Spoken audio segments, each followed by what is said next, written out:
Alright, I'm going to see if I can make a video of my new hobby.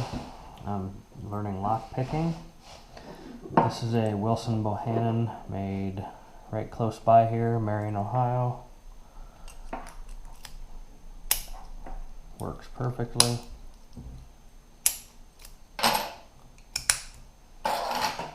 Alright, I'm going to use a bottom of the keyway tensioner,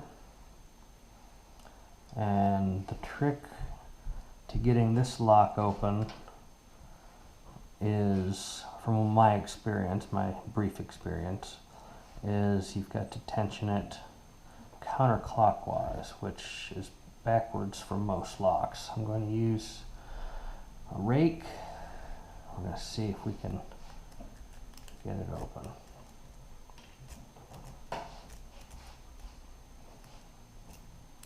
Tensioner moved. Start over.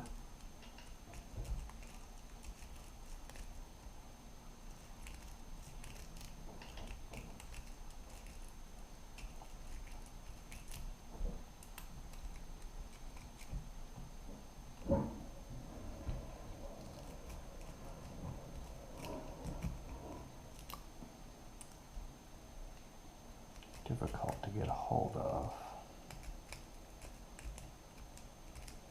while tensioning in the opposite direction. There we go. Just got it open. That's it. Short and sweet. Thanks for watching.